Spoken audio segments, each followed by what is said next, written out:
Yeah, he told me it would be fine, so. Okay. Yes. Yep. Hola. Hola.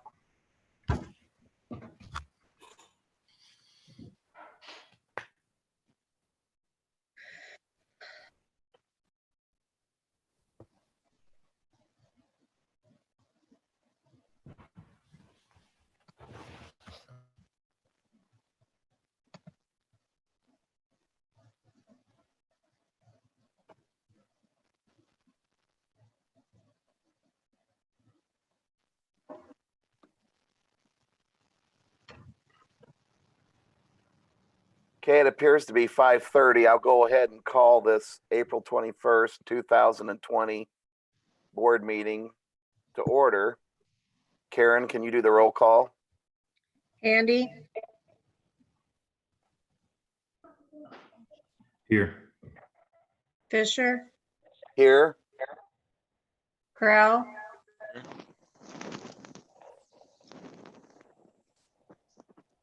Nave,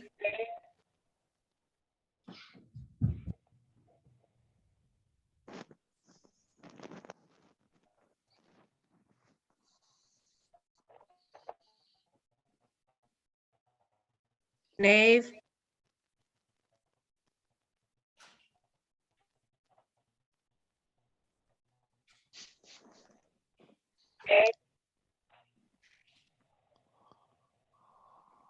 Powell, Here. Slings, I'm here. Crab, Here.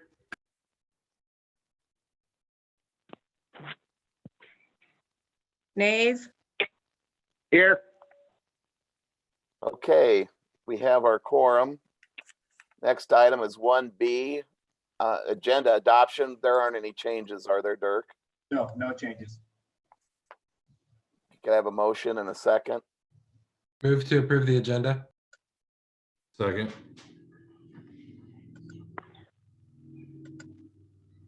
Any discussion? Karen? Fisher, Yes. Corral, Yes. Nave, Yes. Powell,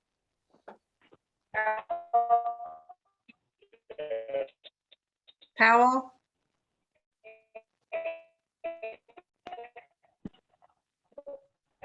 Yes. Slings, Yes.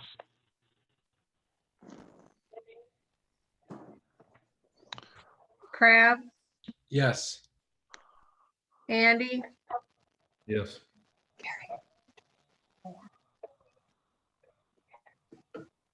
All right. Item Roman numeral 2A, recommendation to close district schools for the remainder of the 2019-2020 school year. So moved. Second. Karen, that was moved by Adam, seconded by Rick. thank you. Any questions or comments? Question, we're closing it. Have we begun the process for setting up times for students to come and retrieve the remainder of their belongings? Yeah, we've started talking about what that may look like. There are several issues that go along with that. In fact, the Department of Education issued some guidelines today to help us in towards that. I would anticipate that not being until early May, as we need to ensure safety things on our side as well as the other.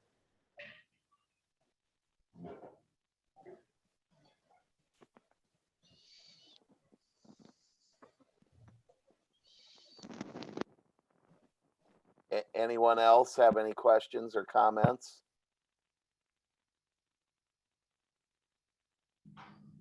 Okay, Karen? Corral, Yes. Nave, Yes. Powell, Yes. Slings,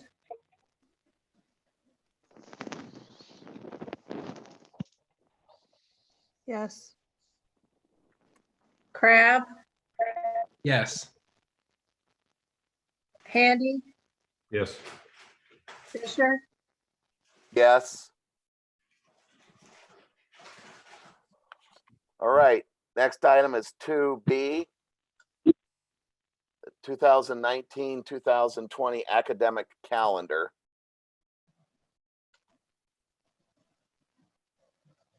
So moved.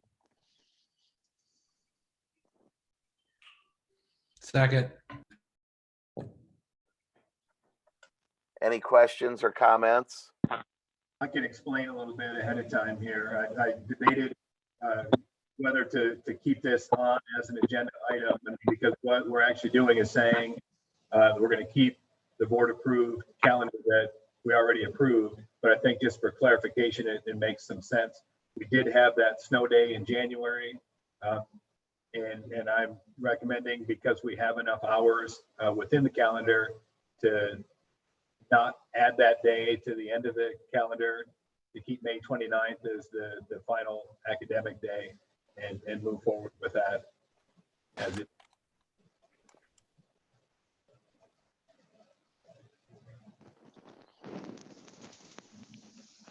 What kind of concerns or headaches does that make for us? As far as, I know that we've got the hours already incorporated in, but if we did add that additional day, just for information's sake, what hurdles does that add for us? Just the potential confusion, and it puts that day into June. It would bump into the first Monday in June. Again, as we all know, time is kind of running together and days are tending to run together, but it just, for the sake of making it clear for everybody.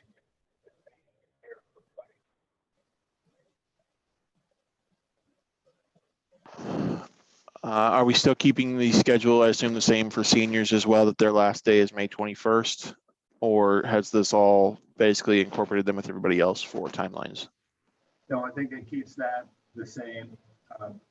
Obviously, also on the calendar there is the graduation date, and that's our traditional commencement ceremony. That's not realistic, but the high school is working through different contingencies regarding that. For both something on that day potentially, and then the potential of a ceremony that's postponed at a later time when it's safe and guidelines allow us to gather.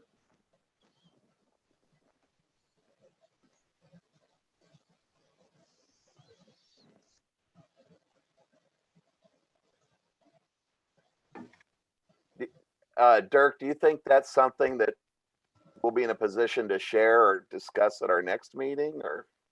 Yeah, I would hope that, certainly, yes. I'll just say yes. Now, what we may not know is, we've identified some potential dates later on in the summer.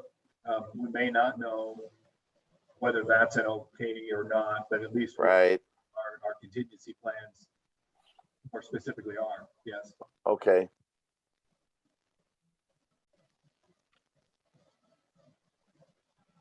Any other questions or comments, anyone? On the calendar? All right, Karen? Nave, Yes. Sorry. Powell, Yes. Slings. Yes. Crab, Yes. Handy, Yes. Fisher, Yes. Krell, Yes.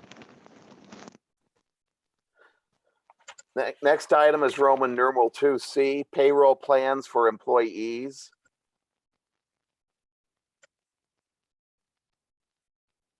Move to approve. Second.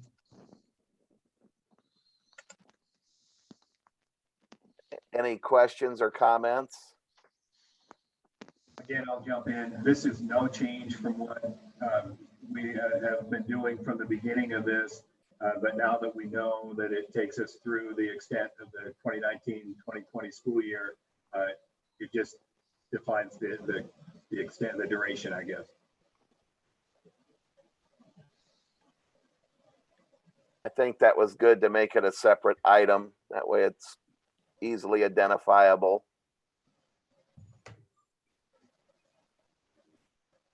Anybody have any questions or comments?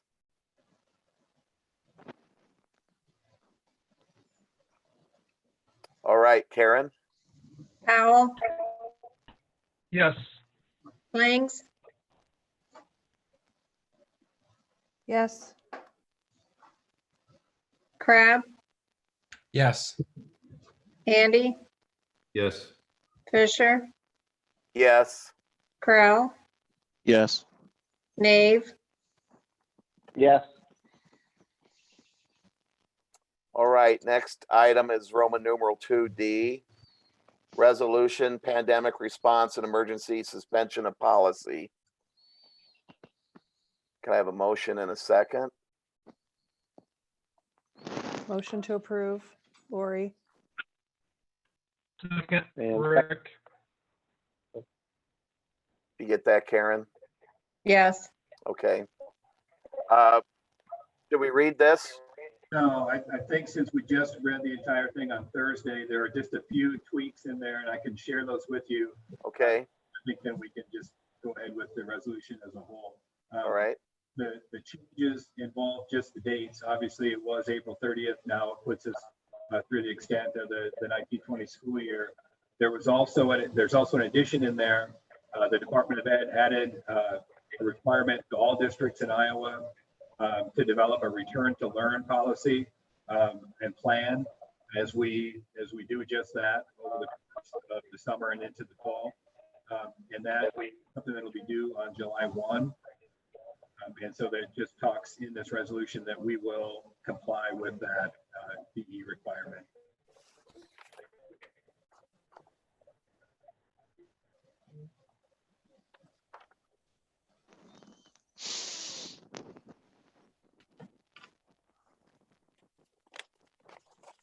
Anybody have any questions or comments about the resolution?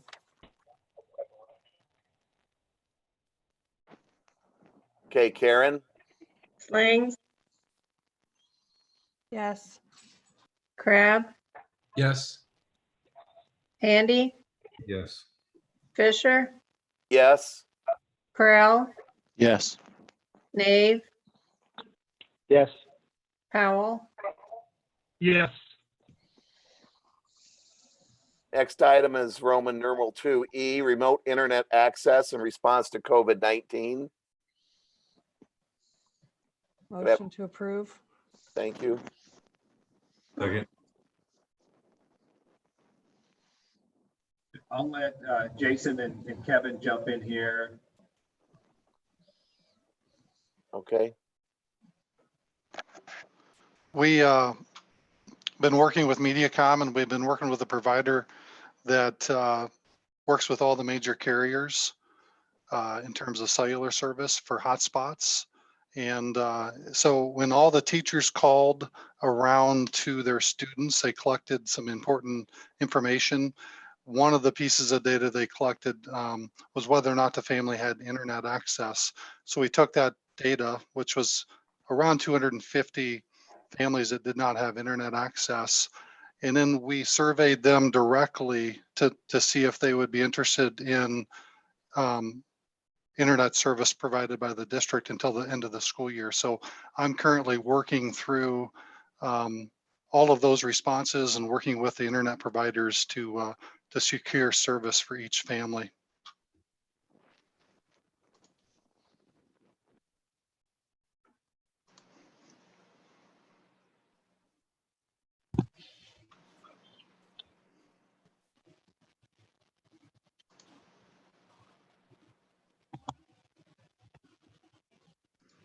We're ready for questions, Gary. yeah, Kevin, are you on? I'm on. Can you hear me? Okay, go ahead, Brett. I was just gonna ask, so I guess it doesn't matter how you get them to them, but once they get the internet, do we monitor to make sure that those students are actually participating in class? I know that may sound funny, but if we're gonna provide them internet, Not that we want to watch them and have our thumb on them every day, but I would suspect they should be in class then. I don't have the means to monitor that activity. I mean, it would require taking attendance at the classroom level and then comparing that data with the list of students that were provided internet. And I don't believe any teachers are taking any formal attendance.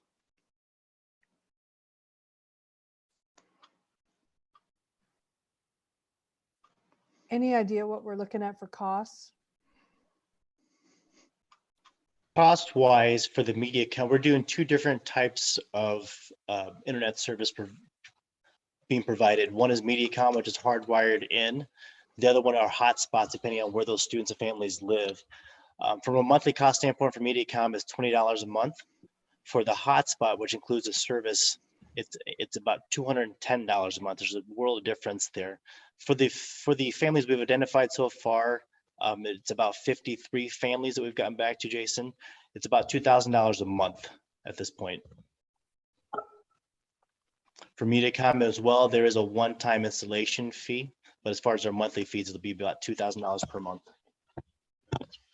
So are we going to do a combination of those two options, or are we just doing the MediaCom, or has that been determined yet? It's a combination of both solutions because MediaCom doesn't have service everywhere. So we would target the families that don't have MediaCom service with the hotspots.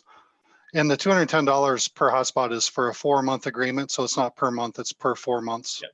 Sorry about that. Just over 50, a little over $50 per month for that.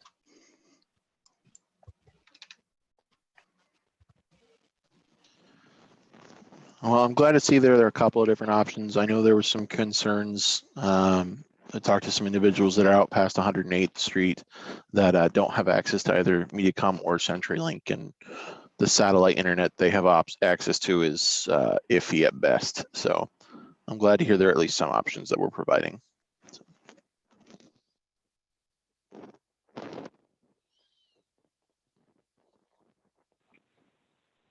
So 4-month options. So we're going to leave those hotspots open because that would get us back through August. And is there a cap on data? There is a cap on data. It's 2 gig per month, but it's a collective plan and we can manage that. We can manage those devices individually or by groups. So if there's high school students that are taking courses that require a lot of video, we could prioritize a little more bandwidth to those students versus possibly an elementary or junior high student that doesn't have quite the requirement for video.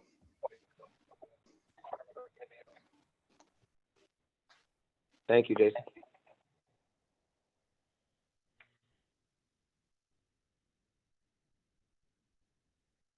Any other questions, comments? Lori asked mine. That's why I wondered if Kevin was on. Okay, Karen, Crab, Yes. Handy, Yes. Fisher, yes. Krell, Yes. Nave, Yes. Powell, Yes. Slings,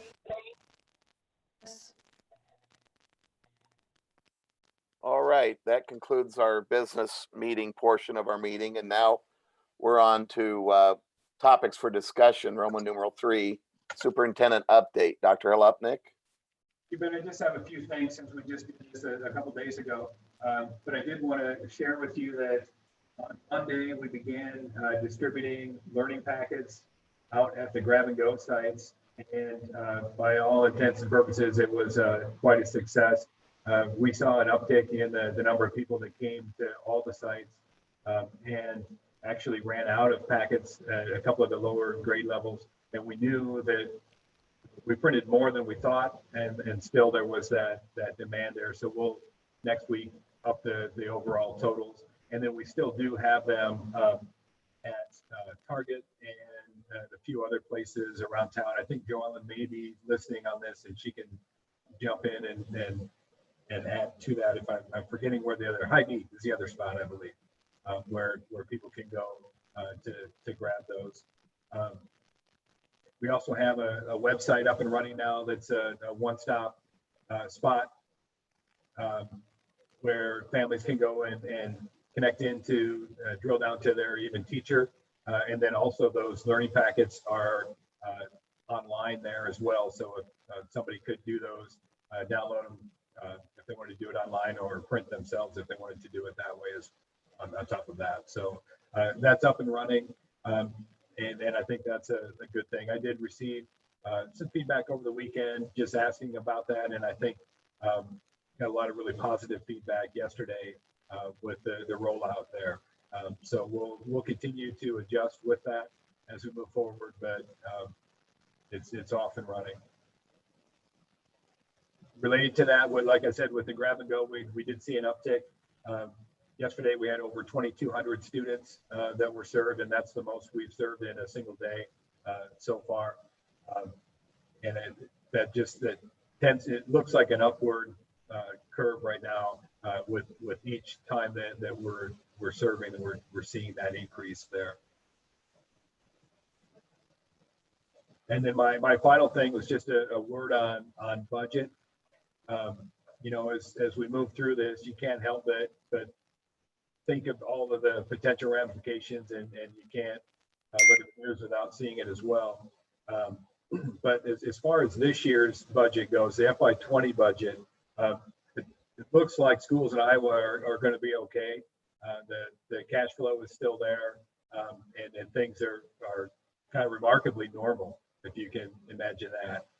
But clearly, as we move into FY21, there will be some ramifications of all the things that have occurred at this point.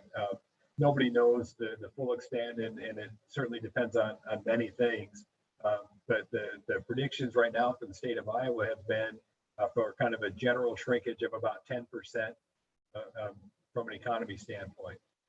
So that probably gets passed about everywhere. And so that's something that clearly we're thinking about and planning for as much as we can as we move ahead.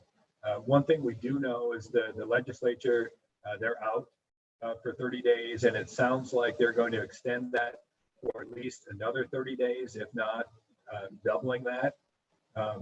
So it's going to be a little while before a lot of the true decisions are made. And so it gives us time to prepare and plan contingencies. And it's like everything else, there's just so much that we don't know that we'll deal with as this thing continues to unfold. So those are just a few things that I wanted to share, and I'd be happy to take any questions.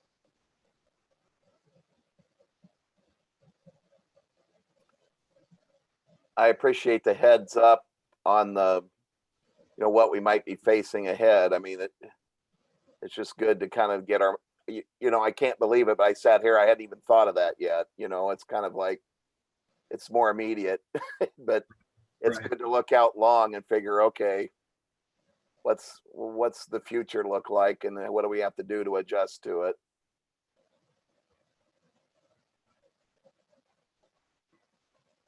I did get to Willowbrook, Adam. I don't know if you saw my email. Yeah, I did. Grab and go, and that was amazing. I'm planning on going back Thursday, actually. And Rick, you'll be glad those packets were flying off the table. And I do think that maybe helped drive the numbers. We ran totally out of food, and there was a lot of food, but we ran it dry. I think putting packets in kids' hands is just a win-win. I appreciate everybody that's doing that. I think, and again, it shows you what I don't think about and should. I think the parents appreciated them as much or more than the kids. And so, you know, I think that's great. So hopefully they'll sit down and go through that and help get online and get through the process that way. So yeah, I thought that was good.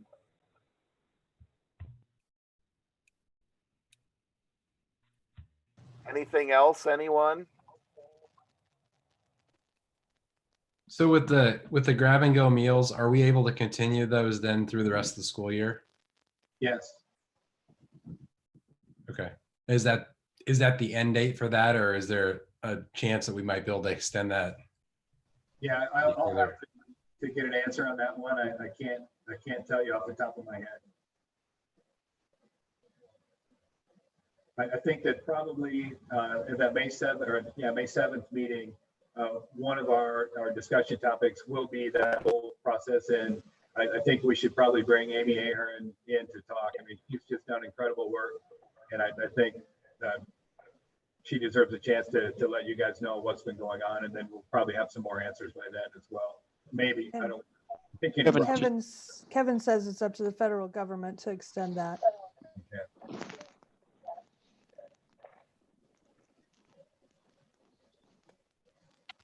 That's a great question. Kevin, I see you're on. Have there been any inklings of that? From what I understand, it's been asked of our DE department to do the federal agencies regarding the waiver of what is really the summer feeding program right now. So they are still kicking that around, and until we know from them, obviously we won't know to go beyond what the school year end date is at this time. Okay.